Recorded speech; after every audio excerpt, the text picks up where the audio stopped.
All right, we are live. Welcome to the Spinning Backfist MMA Show, evening edition, Thursday, October 16th.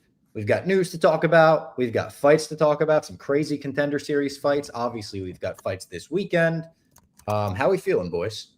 Yo, what's up? Late start time for us. New start time, kind of. We'll see how it goes. I don't mind a late start time. I kind of like a late start time. Yeah, who knows? Maybe the spinning back fist heads like a little bit more, but always great to talk fights. I'm excited for the card this weekend. We're in a nice little run here to close the 2025 MMA year, and it's looking loaded, especially with all the announcements we got this past week. But this card this weekend that will preview UFC Vancouver, I really like it, and I think the main event is a banger. I would have loved it to be Fluffy against Renee DeRitter, but what we have is a great main event, and I'm excited to talk about it. I am as well. I feel like this year hasn't been the most, maybe not the most like crazy headline year as far as MMA history, but the actual fights themselves have been amazing all year. Yeah, probably fight of the year right now, I would say Royval against Van. And then, I mean, we've had some like crazy Dana White's Contender Series.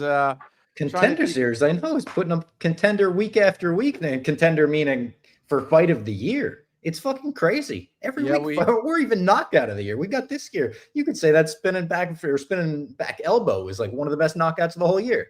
I think you can make an argument that's one of the best knockouts of like the decade. Like that was insane. Maybe ever. It was insane. The sound that came from it was like a clap. How does that make a clap? No, it was a special season of Contender Series this year. Like truly special.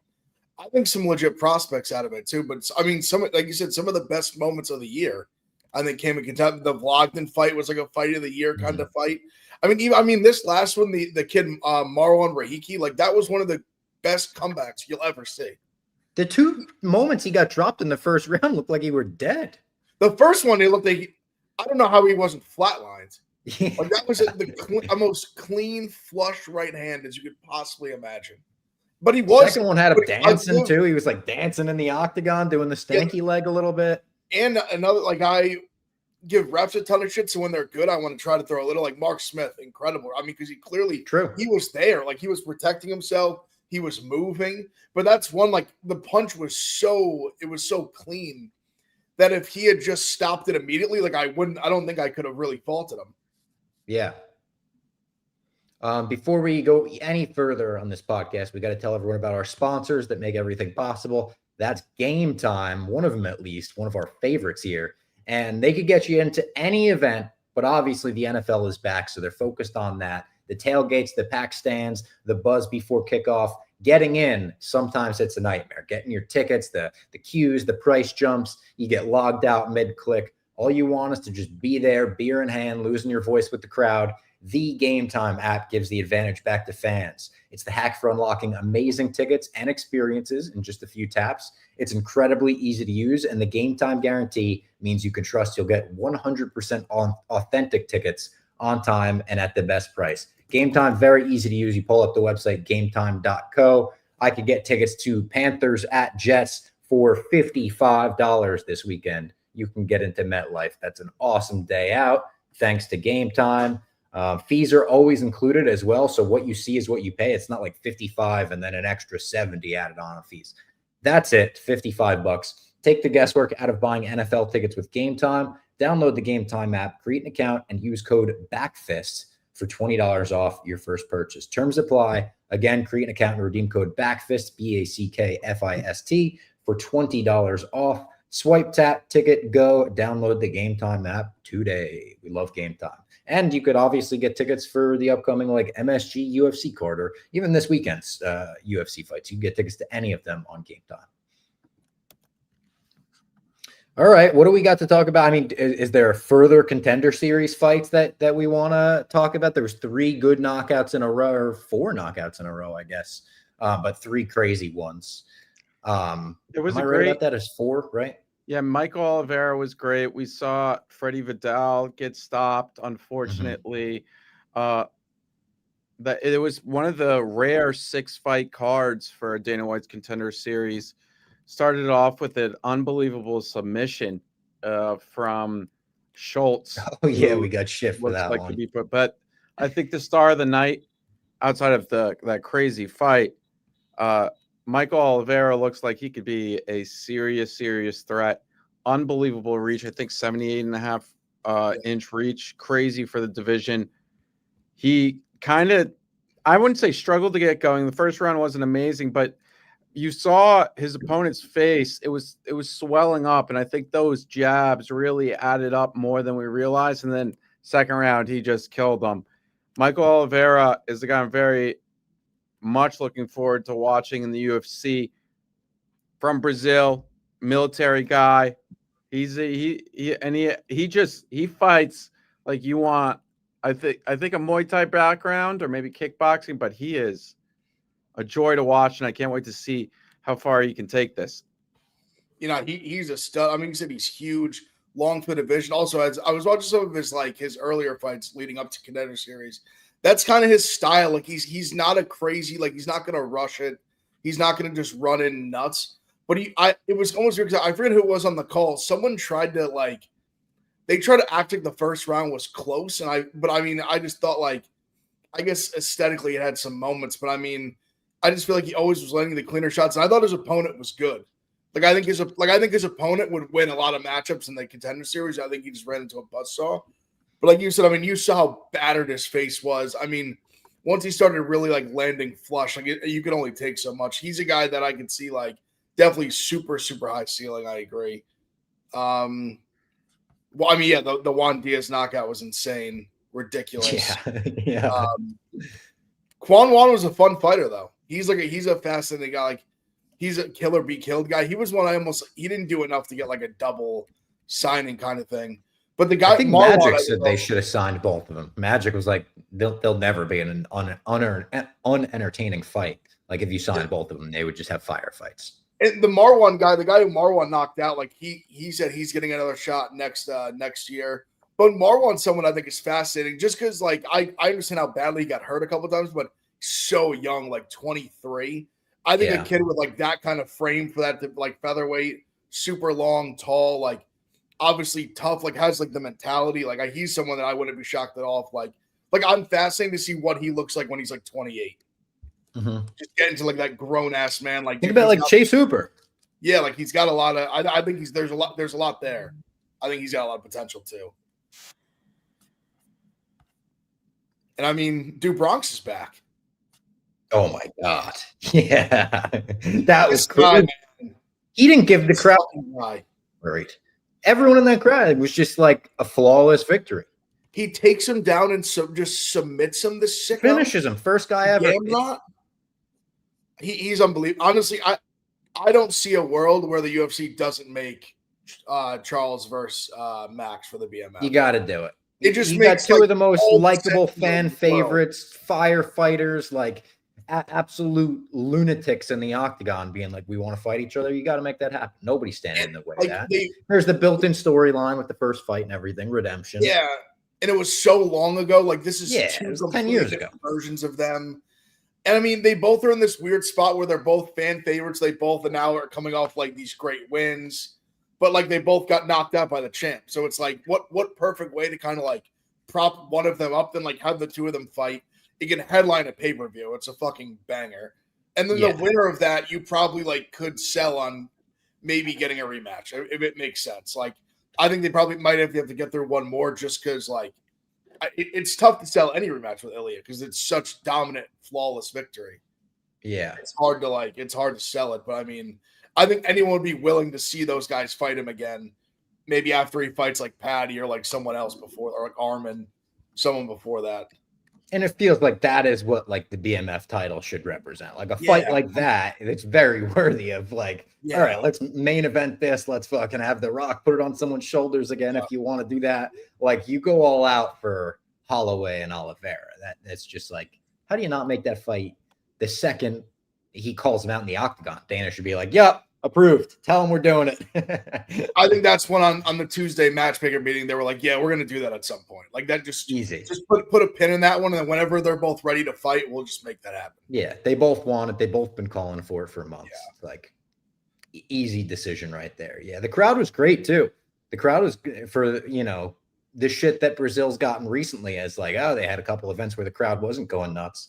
I felt like they had a great showing on Saturday. I loved that Oliveira did the classic, like Aldo Chad Mendes run into the crowd celebration. I knew he would if he won. You knew he would have to run into the crowd. Him holding his baby up like one hand, that cracked me up. Some of the pictures. That gif of him holding up the baby is so funny. Like I know it's because he just loves his kid, his country, all of his fans so much, but it was just so funny looking at him just holding it up. And like the Statue of Liberty was holding it up. Like Simba. Yeah. I mean, the Aldo retirement, Jacob mentioned that in the chat. That was nice. They gave Aldo like a moment in the cage. I like that. That was very nice in front of the home crowd, obviously. Yeah, I mean, he's a legend. It's worth it. I saw D submit a funny joke. He was like, if he tries it one more time, get the fuck out of here, man. I mean, retirement. The guy's Brett Favre. He retires every 3 weeks. Yes. And then he has like a full on. He goes for 4 or 5 fights after. Yeah, full on. Respect, but he's How about commentary getting a little chippy with each other too? Bisping was getting chippy. I wasn't able to like had so much football, and then the stream, like I kind of was like, I wasn't always listening to volume, so I missed a lot of the like. He snapped a couple times on good, and he was like, "Let me finish." It's crazy. That's funny. Anything else big from last weekend's card that we should touch on? Obviously, Davison Figueiredo put on a pretty good performance in the co-main event. Alvarez beat Luque. That was a kind of a weird fight, like especially by the end. It felt like he didn't want to like beat the shit out of him when he was just like in triangle on top, not doing anything with it, and the crowd was chanting like "fuck you, referee." Also, I mean, he knocked him out in the first round. He did. Yeah. He dropped to a clean punch to his eyeball, and then the fight just continued. Now it should have been over. That was it. Yeah, that was bad. Just clear as day, knuckle to eye. I mean, it is what it is, I guess. But now, if I'm Alvarez, I'm annoyed. That should be a knockout. That's like a bonus. Had a crazy knockout. That was crazy on the pre. That was an insane. The combo hit him was already out and hit him with another one on the way down. And the way, he turned him into like a backwards, like his body turned into like a letter C. You never want to be like legs back and head back, but your stomach is forward. It was especially as a big guy. Yeah, and then he got hit on the ground too. That was bad. Yeah, that was honestly. It really is so smart for a guy like him, and there's other guys that fit that bill that like you're not going to get there skill wise at light heavyweight. If you have the frame to put on some like good weight, you can go just like style on some of these heavyweights if you can still keep your speed. Because a guy like him, like the power is going to carry, especially if he puts on the weight. But there's a few guys I feel like that definitely could like why not go up there like he's going to immediately watch. He's going to be in the top 10 in like another fight. Yeah. We got some fights added to MSG as well. Malcolm Wellmaker, Cody Haddon, banger. Great like early like just prospect fight. Yeah. What else? And, Morales, Sean Brady. Right. Which is another banger. Dude, that main card. I think it's going to be probably kickoff with probably BSD Dariush. Mm-hmm. Then go like probably Morales Brady into Edwards Prates, into like Wele Shevchenko, and then Islam JD. I'm like, that's a insane main card. Yeah. And that Nichols on the card too. And we got all of the announcements for UFC 323. Merab Yan. Yeah. A fight that we've already seen, but I think there's a little bit of excitement to see it again. And the rest of this card is stacked. Obviously, finally, we're seeing Van against Pantoja. Great fight. Yeah. That's going to be a banger, without a doubt. It's going to be interesting to see if Van can figure out the puzzle that is Pantoja. Peyton Talbot against Henry Cejudo, which really is a fascinating, wild matchup. Then we have Brandon Moreno against Tyra. And Chris Duncan against Terrence McKinney, Mhm. loaded. And then I like that think fight a lot. I'm missing a few others as well. It's just the card looks stacked. They're stacking them, yeah. Did you guys also? You brought up Cejudo. Did you guys see the clip of Cejudo on Rampage's stream? Did you see that, Ev? I don't think I did. He doesn't realize. Cejudo doesn't realize that Rampage is like a 24/7. Like he's on live stream, and they're at I think like a convention, like almost like a Fanatics Fest or something. Okay, it was like it was the bodybuilder show, Olympia show. Yeah, and they have an expo, kind of like the UFC Fan Expo, at that same center in Vegas. Yes. So like Rampage goes up to him to say what's up, and he like gets real close to Rampage. He's like, "Yo, look right behind me, the ass on this broad. Unbelievable. Look at this ass." And doesn't know he's on live stream. And Rampage tells him, he's like, yo, like we're live streaming right now. And you could see him like look at the camera with this face that's just like, oh, fuck. I just wanted to congratulate Hot Billy. He went viral this past week on his personal Twitter. He tweeted out a picture of Jake Moody's sister. At least he claims it's Jake Moody's sister, who's a kicker in there. That may not be Jake Moody's sister. Probably isn't, knowing his history. I think he's like in the multiple millions club. Like it is. Come viral. On, really? Yes. I just wanted to get 2 million, he said. This fucking guy. I like that he's using his powers not just to get us now. You know what I mean? Do numbies on Twitter. Oh my God. I just saw that. There's no way is that Jake Moody's sister. I don't know. I don't want to get involved with that, but I did see the numbies from Hot Billy. Numbies are nuts. 27,000 favorites. That thing's fucking. What does Minty say? Mega viral? It's mega viral. Mega viral. Mega viral.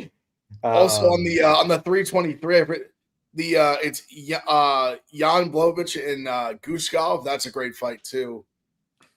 And then also, I remember Jack, I think, put this one in the chat. The Sadikal versus Faraziem. That's a banger. Oh, yeah. Oh, that's a sick fight. That's a sick prelim fight. For Qatar, we got added today Dalby against this Team Habib guy that was in one championship who hasn't fought in like 3 years.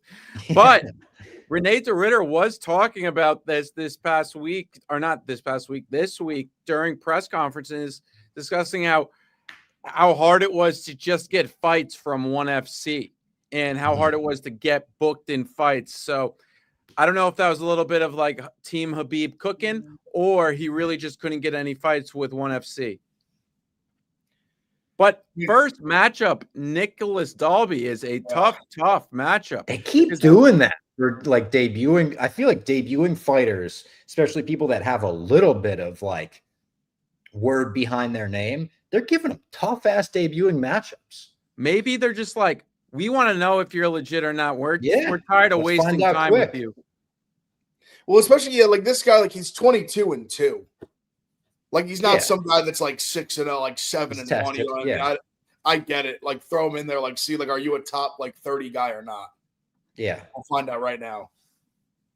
Yeah, we heard similar stuff about getting hard, like being hard to get fights from one championship from Sage Northcutt. I feel like he talked a lot about that when we talked to him, and then wound up leaving the company. Now he's a real estate agent.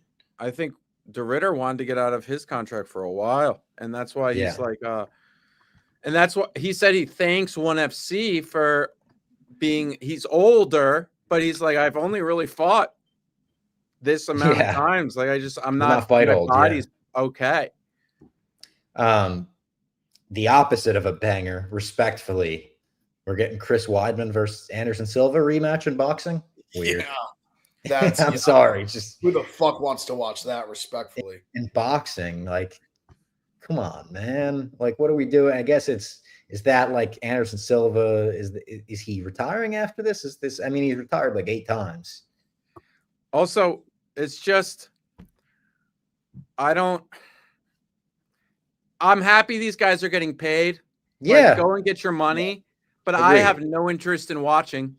No, agree. And also, it stinks because, like, I don't think it'll happen because they'll probably wear big gloves. But, like, somebody's probably going to get, like, knocked out. Not probably, but, like, somebody get hurt. It's just, yeah. I mean, go ahead, make your money. Like, good for them. It made me think of GFL, who recently said we're 2026, we're back, baby. Before we go any further, let's tell everyone about another one of our sponsors here. That is Blue Chew. Guys, enter the room dick first. Blue Chew isn't just a tablet, it's a cheat code for your crotch. Stronger, harder, longer lasting, like someone gave your downstairs a pep talk and a gym membership.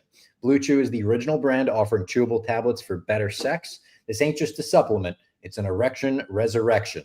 And this ain't about performance, this is about legacy or third legacy. Give her group chat something to talk about, because you know when you lay it down, they're talking about how it gets up. Nothing makes you more of a man and more of a legend than a little Blue Chew. Discover your options at bluechew.com. And we've got a special deal for all of our listeners. As always, get your first month of Blue Chew free. Just use promo code SPINNIN at checkout. Pay $5 for shipping. That's it. SPINNIN at checkout. SPINNIN. Join Blue Chew's mission to upgrade humanity one thrust at a time. Head to bluechew.com for details and safety info. And big thanks to Blue Chew for sponsoring the podcast. Shout out Blue Chew. All right. Do we want to get right into this weekend's card? Yeah, I'm trying to think. I was just going through the spinning back fist page, obviously going follow it. Diego Lopez kind of hinting at having a fight. We unfortunately lost a good one. Russian Ronda Rousey. Which yeah, that's right. We've been around for so long now. We've seen her whole career on the spinning back fish. Yep. I tweeted this weekend that Ronda should hit her with like a cease and desist. Like, I don't think she should be allowed to continue using that after the performances she put up. She shouldn't go to the regionals and get to call herself Russian Ronda. I'm sorry, respectfully, think of a new net, call yourself Pitbull. It could be super generic. You can't use Russian Ronda. Walter Walker, obviously his fight with Muhammad Usman got canceled. He is fighting Louis Sutherland and on Qatar, I think. Or is that next weekend? No, I think it's next weekend. I actually next weekend, 25th. 20. So that will be that'll be a decent fight, decent addition. Next week's card will be phenomenal too. The return of Tom Aspinall, Cyril Gane. But yeah, let's get into the fights. Louis Sutherland's getting heel hooked 4 in a row. That would be amazing. Pretty early start time, not super early. I think it's 4:00 this weekend. And we kick things off with Melissa Croden versus Tayanara Lisboa. Or maybe, I think last time I said Tayanara and it wound up not being pronounced that way, but you just want to say it like sayonara. Melissa Croden is minus 122 in this fight. Kind of a no play for me. I wouldn't bet this fight. Yeah, I bet Melissa Croden at plus 105. So it's moved in my I bet it earlier in the week. I think she's bigger. She's at home. I think the UFC likes her better. I think she has grappling upside. I think this is like a 60-40 fight, and I was willing to take the underdog price. And I've never been a big Lisboa fan. Croden has a great nickname. I don't want to mess it up. I think it's like I'm going to look it up on Tapology because it is. Yeah. Is it just Scare? Yeah, it's Melissa Scare Croden. Croden. That's good. That's good shit. That's good. I said I wasn't going to bet this fight. She earns a bet from that. No, nickname. It's spooky season. It's Halloween. Yeah, I know. Like booking her in October, that's a mythical fight. October. Yeah, I think and I agree with Jack too. Like, I think this is. I don't want to say like a setup fight. Like the line's close, but I mean it's in Canada for her. The line, there's been crazy line movement, but I'd say I agree with it. I think she might just kind of be like better everywhere. Like I think there's a chance she could look like a big favorite. I'm not super impressed with Lisboa at all. So yeah, I like Croden. The next fight on the card, Azamat Bekoev versus Yursi Belgaroui. Is it Belgaroui? Is that the way? Tough name to pronounce. Yeah. He's the underdog, Belgaroui, plus 260. Azamat minus 325. A lot of heavy favorites on this card as well. Pretty good amount of them. When we get onto the main card, I think it gets a little bit better. Yeah, he's a kickboxing guy. He's a guy who had fought Poatan in the past. Now he trains with him, I believe. I just think it's a tough matchup for him, Bekoev, like he's gonna have such a grappling edge here. I like Bekoev to kind of just like wet blanket him, or like maybe he catches a sub or like a ground and pound finish late. But I think he'll be able to get takedowns pretty easily. Maybe he's able to get mounted at some point, but yeah, I like Bekoev. I just think it's a tough matchup. Yeah, I think the Bekoev hype train's kind of getting out of control. That being said, I really mistimed my bet here. Not that if I knew which way the market was going, I would be beyond rich. So, but that being said, I did bet Belgaroui, I think that's how you pronounce his name, Belgaroui, at plus 210. He's plus 265 now. I just think he has decent takedown defense. He's shown it. He's been working with Glover. He's long. Like, it's gonna look crazy in there. He's so much taller than him. And I also think his striking, there was points with Bekoev against Loader that Bekoev would like kind of in the pocket throwing that he could have been caught. I only put half unit on this. I'm willing to find out. Or actually, no, I put a full unit on it. No, half unit. I'm willing to find out. I'm not the biggest fan of Bekoev. I think he's kind of like one of these Twitter fighters that people love because it's like, oh, he gets finishes and he tweets and people love him. But I think it's a little bit out of control. He beat Ryan Loader and like he was going to get Therese Finney here. Yeah, and as Cade pointed out, Bekoev was getting rocked constantly on the LFA circuit.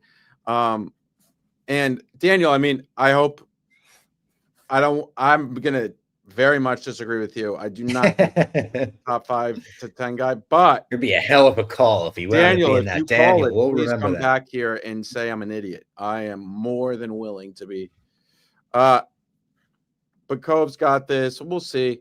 Daniel doesn't know ball, says Cade.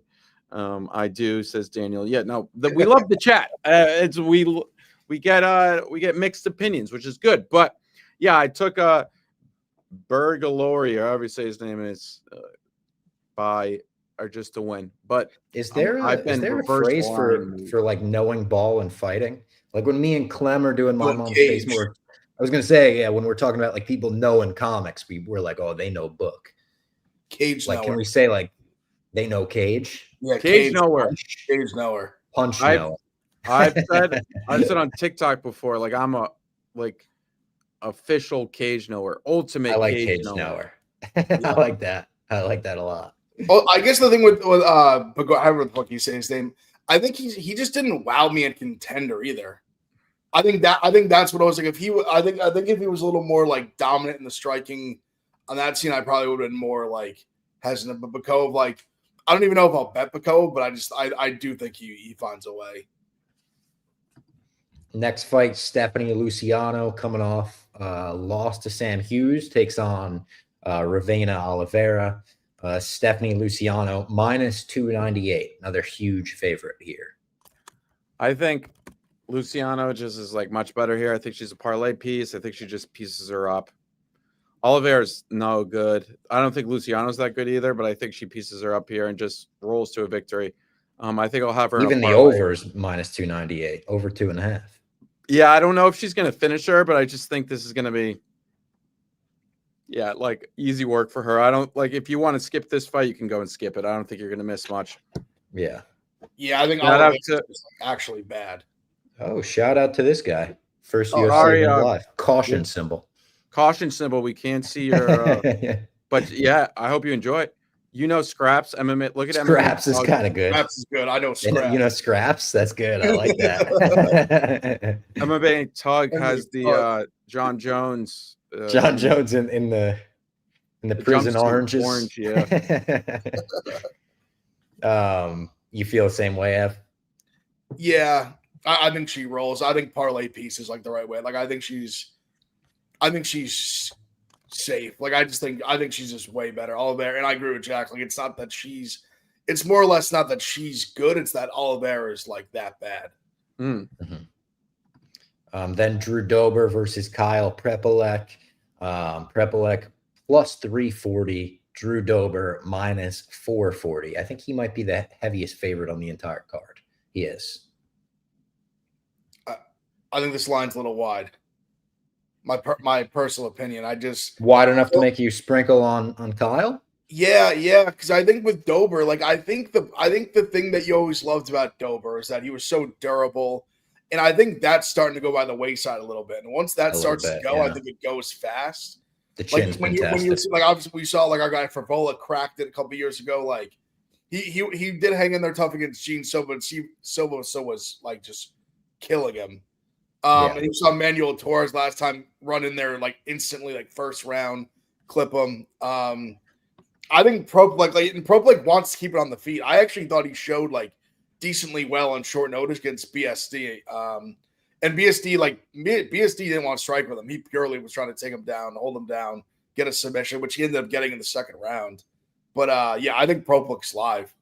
Like I think this is way closer to like. I'm not gonna say it's like even because I understand Dober probably has like I'd imagine he hits hard. Like Propolec's a guy that was on the regional scene for a long time, but I think he shouldn't be plus 340. I think he should be plus like 200. Yeah. So at this price, I think Prepolec is worth it because I think if it just plays out in the feet like it probably is going to. Like I think it's way closer to 50-50 than like 75-25, like 80-20. Mm-hmm. Jack. So I agree with that. I think the line's a little wide, but I think the under fight doesn't go the distance minus 185. If you're willing to lay the juice, is definitely something I'm going to be on. I like that. I think either dope. Like, I don't think. Yeah, no. Prepolec has never been knocked out on, I believe, but I also think he obviously we saw him get submitted. Prepolec's never been knocked out. He's lost 6 to decision. But I also think he's never faced the power of a Dober. And I also think there's a chance that Dober's chin's just gone and Prepolec lands one. Or Dober could get this to the ground, find a submission. You never know. I think this is going to be a war, and it's going to be a firefight. This is going to be a great fight. I'm really excited for this. I think I'm just going to go fight doesn't go. Under 2.5 minus 140 on DraftKings. Under 1.5 plus 145. I would go more to under 2.5, but still, this fight's one that's you're not going to want to miss. I'm excited for it. Big chance for Prepolec, and then maybe Dober just comes out here and knocks him out. Yeah. Next fight on the card is Danny Barlow versus Jourdain-Santos. Danny Barlow minus 290. We're getting a lot of, pretty wide ass lines on the prelims. Do you guys feel this one's too wide? Are you on Danny Barlow? Is Danny Barlow a parlay piece? Danny Barlow, get back season. He's going to knock him out. It's time to knock him out. Yeah, and this is right here. See that left hand of God. Left hand of God, Danny Barlow. This is one of my guys. I listen. I hold. I put my chest when the stock's good. When the stock's not sitting great right now, we'll call it what it is. But this is the get right spot. This is a guy in Jourdain-Santos. He lost to Ozzy Diaz. Ozzy Diaz is bad. Yeah. Like, no disrespect to him, but like not a real UFC guy, not a guy. He's a guy that he's going to be able to, like, good for him that he can hang it up, whatever, and just be like, I got to win in the UFC. Good for Ozzy Diaz. But I think Barlow, I think this is the get right spot. This is like land the flush left hand. Like plus 110 by knockout. Do you like that, Danny Barlow? Yeah, I mean, I'm sure I think the line on it is like pretty big. Plus 110. Plus 110, yeah. It's okay. I think it's interesting because I was plus 110 and minus 130 fight ends by knockout. This is even another one where like fight doesn't go. Like it's minus 200, but I think Barlow probably lands. Also the Patterson knockout loss is aging better. Like, I mean, he beat the shit out of Trey Waters in the feet. He was like a big, long striker too. So that's aging like decent. Patterson's just good.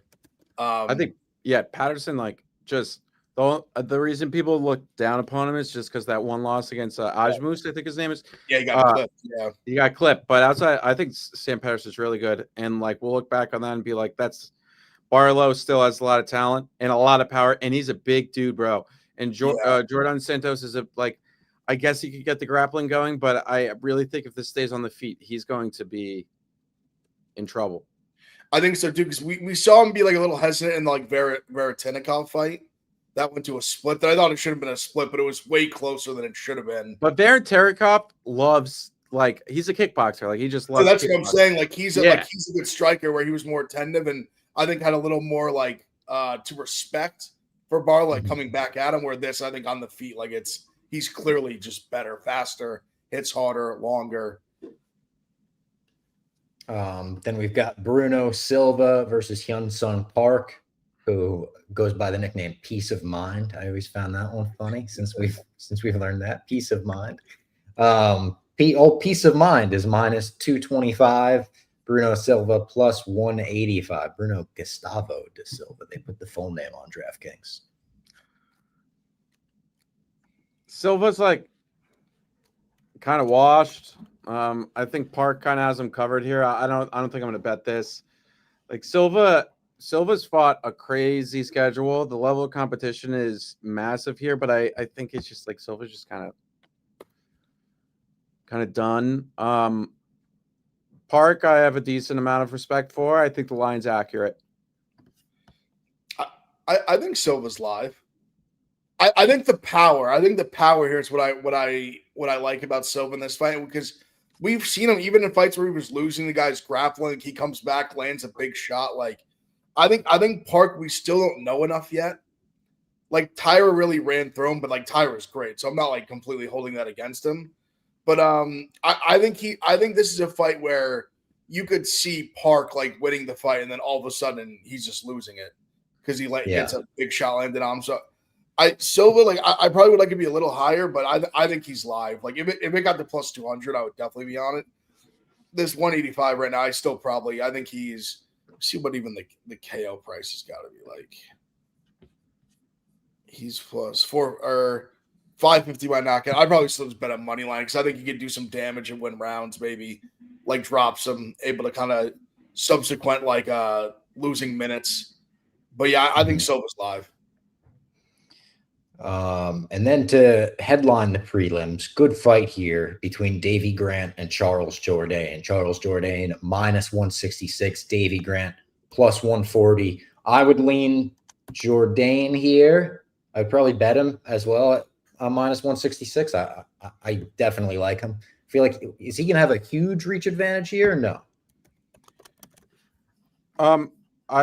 I don't think so. I'll think check. Grant's got pretty long arms, I think, too, or decently long. Same. 69-inch reach on both ends. He's only Davy an inch Grant taller. is Wow, like, I thought Davy Grant was a lot shorter for some reason.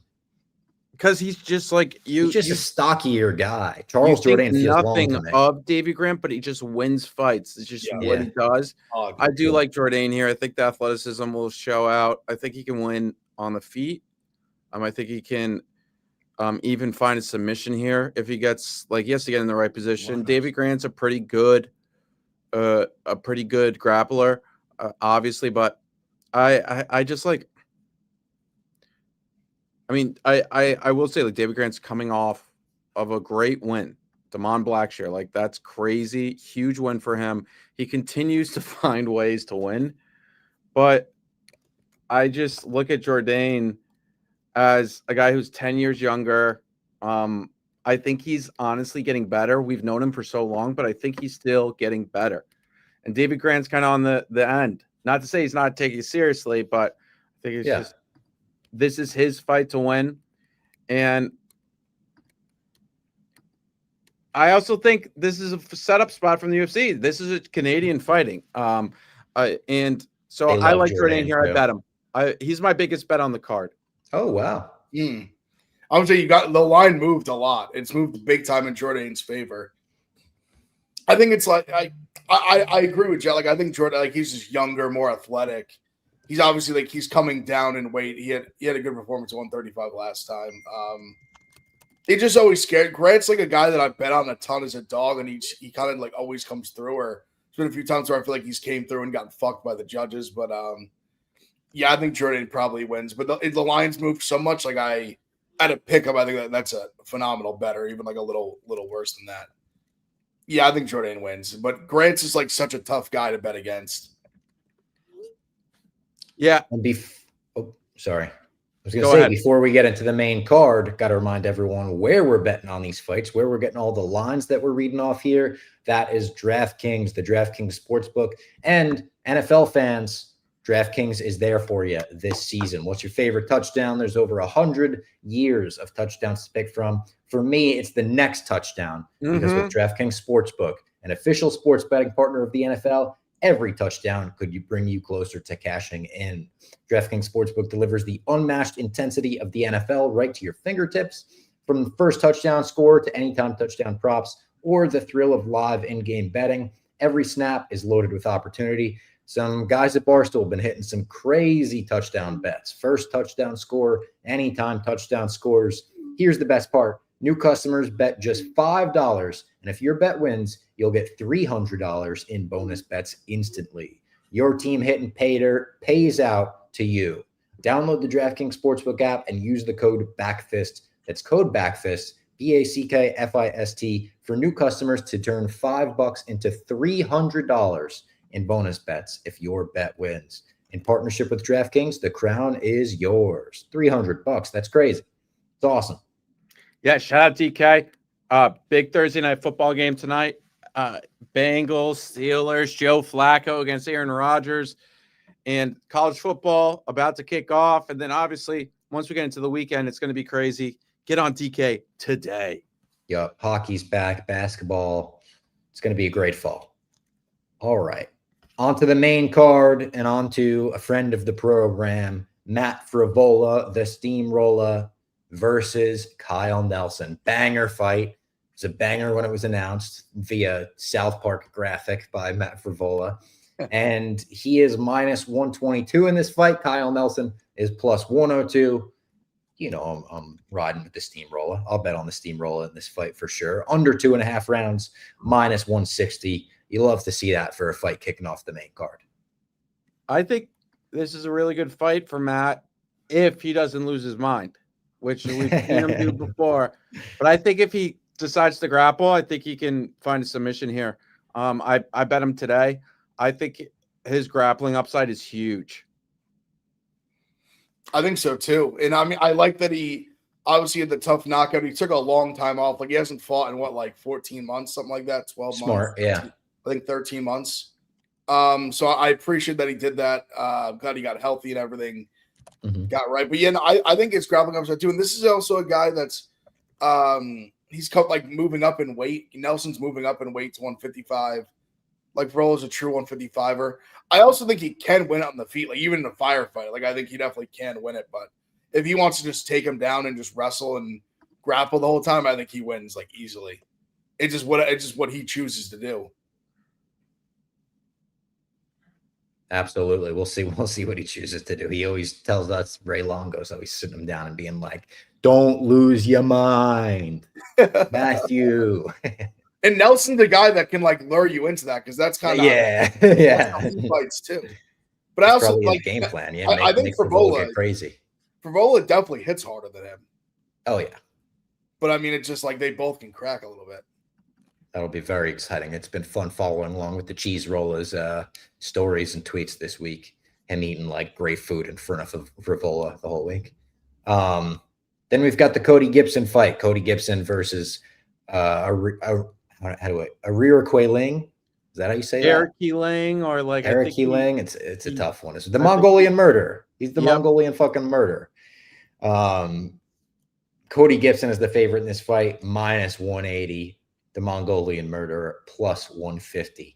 Don't hate the Mongolian murderer plus 150 here. Don't love him. Don't hate him. I don't know if I would bet this Gibson fight.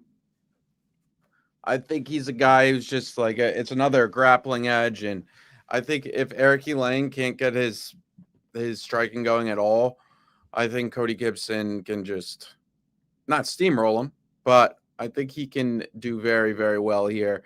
And I think he gets takedowns going, gets the win here. I bet Cody Gibson. I like him here. Is this it? Aoriqileng? Yeah, Aoriqileng, okay. I think that is how it's pronounced. Thank you, Cade. Much appreciated.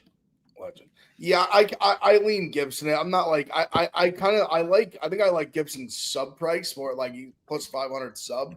because I think if it's on the feet, I think it could go either way. But I do think the mat where he could have the edge. I could see like a rear naked choke, back takes. I could definitely see him going for. So I kind of like the Gibson sub price. Up next on the card, Manon-Fiorot versus Jasmine Jasudavicius. Fiorot minus 230. This is talk about a spot where they're like, we can put a great fight on, and we could also make Fiorot the heavy favorite. I bet Jasmine. Really? Yeah. I think it feels like the UFC is trying to get a showcase fight on here. No, not a full showcase fight, but kinda. I really think Jasmine can. It's tough because Menio really handled Valentina's grappling well in her fight against her. But when Valentina got Menio down, Menio was on top. Valentina was on top for almost the whole round. And I think if Jasmine can just get on top of her once, she could finish it. She's so disgusting on top. And I also think she could bust open Menio. I'm not the most confident in this, but I took her plus 185, 1 unit. I like her Canada's own, but I do have some fear here because I think Menio is a really, really good fighter. But the upside of getting on top, Jasmine's top game is it's vicious. Her elbows, her potential to get a submission like she did against Andrade, I think it's possible. So I'm willing to take that shot. Yeah, I see the vision. I like Minot in the fight. Like I have her kind of like a parlay piece type. It's obviously like it gives me worry like what would happen if she takes her down, but I think Minot is so physical and she's big and strong, and I think Jasmine, like a lot of the edge she's had, it's because she is so big for the weight class and strong. I don't know if she's gonna be able to just like manhandle her the same way she did like Andrade and like some other girls in the division. Minot too also, she did unbelievably well against Blanchfield as well. Like Blanchfield had nothing for her. So she has very good takedown defense. So that's kind of like if it stays in the feet, I think Minot rolls. But yeah, I like Minot. Then we've got Cheeto versus Zahabi. Cheeto plus 102, Zahabi minus 122. Another great fight on this card. Did I skip a fight or no? No, I didn't. Another great fight on this card.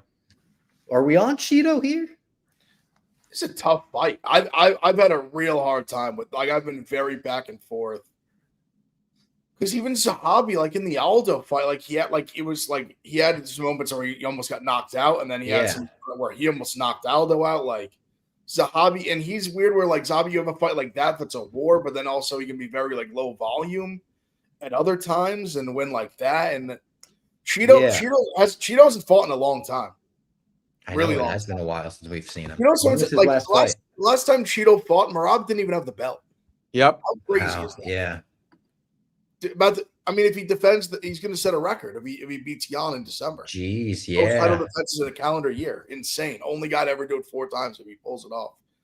But Cheeto obviously like a slow starter too. But he claimed he's been like changing his training from like long distance running to like sprint so he could like start his fights faster. Like who knows? Like to me, it's all weird that it's been over 2 years since we've seen Cheeto win a fight. Like, are we? But is he going to approach it that way? Like, is he going to just rod forward in the first round, like in some other fights he does in like the third, fourth? Like, this is only a 3-rounder, obviously. Like, is he going to do that in the third round, second round?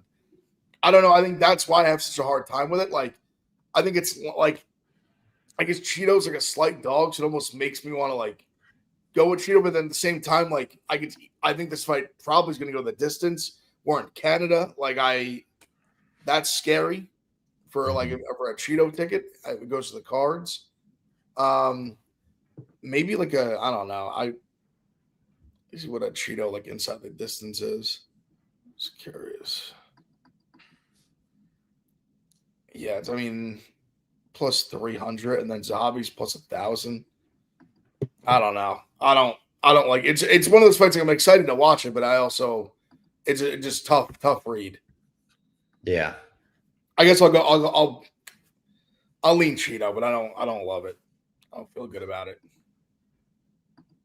Yeah, that's interesting that Zahabi opened -166 on DraftKings. Has been bet down all the way to -2 or 122. I kind of agree that's just like kind of a toss up. I will say if it was +140, I think I would be doing business with Marlon Cheeto Vera here. Definitely.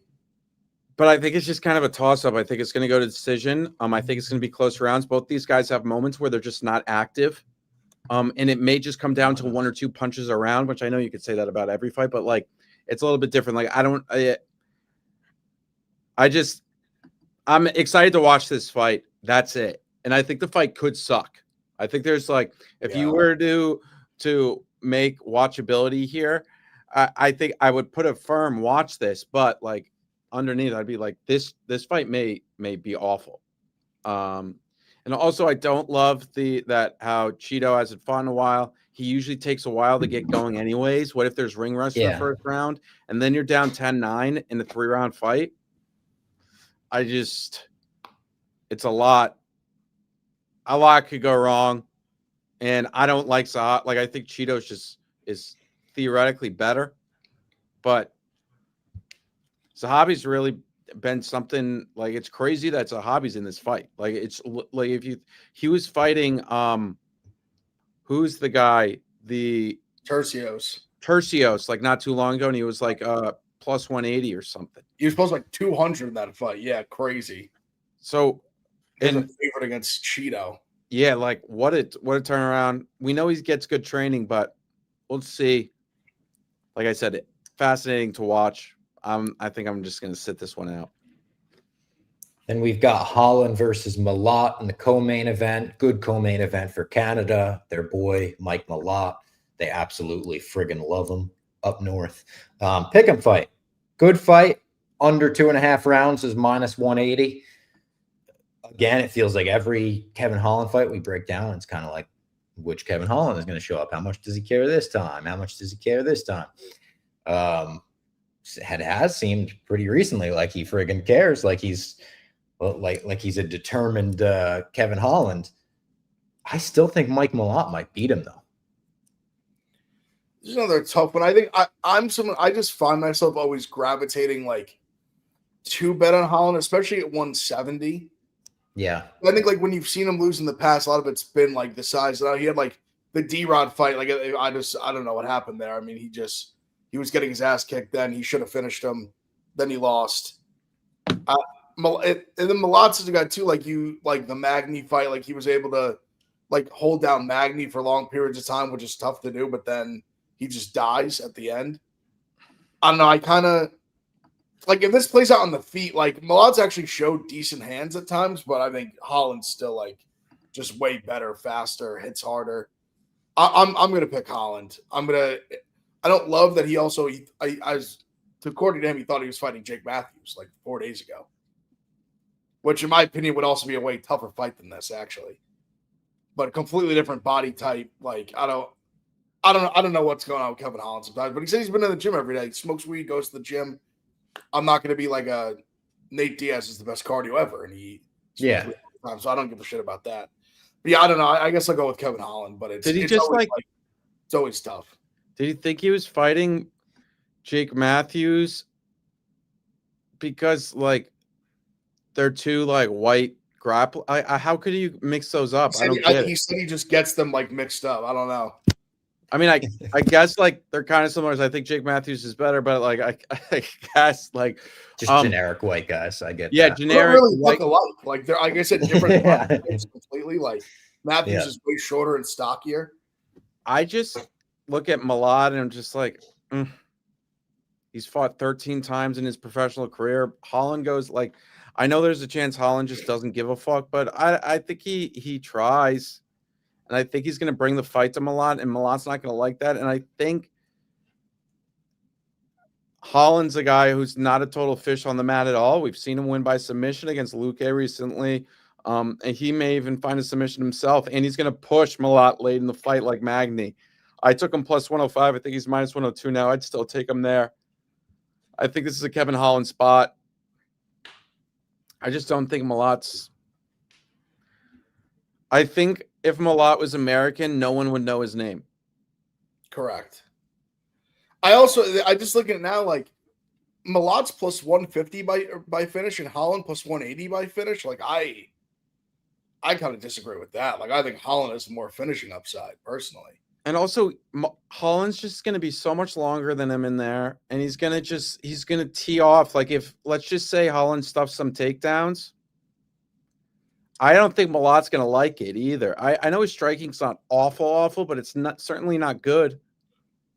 Like he's landed big knockouts against like fucking Mickey Gall and like Charles Radke. Like these are not like they're not strikers you feel good about. Like Holland's on another stratosphere from those guys. If it plays out in the feet, I think Holland knocks him out. That's the Holland plus 330. I mean, he's definitely the better striker, yeah. But Holland's such a club and sub guy, so that's why I kind of like almost the finish plus 180 better because I think it's high likely if he wins, he gets a finish, but he definitely could win a decision. And then the main event, great fight, RDR versus Brendan Allen. Brendan Allen, a lot of talk on this podcast about Brendan Allen getting main events. He's got his main event here in front of a crowd. He's the underdog in this one, plus 164, RDR minus 198. Feels like a fight that RDR should win. So it's so weird because like I want to bet Brendan Allen, but I also feel like the best bet here is De Ridder round 3, round 4, round 5. I look at De Ridder and think he's pretty damn good. Like, let's be real. But I think Brendan Allen's striking like what we saw against Vettori. Now, Vettori may just be washed, but I thought his striking looked pretty damn good. And then RDR likes to bring in the grappling. And I think Allen can offset that. And then it's a striking fight. And I think it's kind of a toss-up there. But the later it goes, I think De Ridder just pushes him. And all De Ridder needs is a back. Allen's taking this on short notice, too, which is something we really have to consider. And I think his cardio is going to be tested. So I think I'm kind of looking at round 3, round 4, round 5, De Ridder. But there's a part of me that's like, this Allen's a tough matchup for De Ridder. And his body frame is going to match him. Like I think they're going to look kind of similar in there. Yeah, I'm sorry. Our chat's at war right now. I'm just looking over at the chat. These guys are fighting over Mike Mallot power. No one fearing Mike Mallot power. You're telling me I should watch Mallot most recent fight. All right, buddy.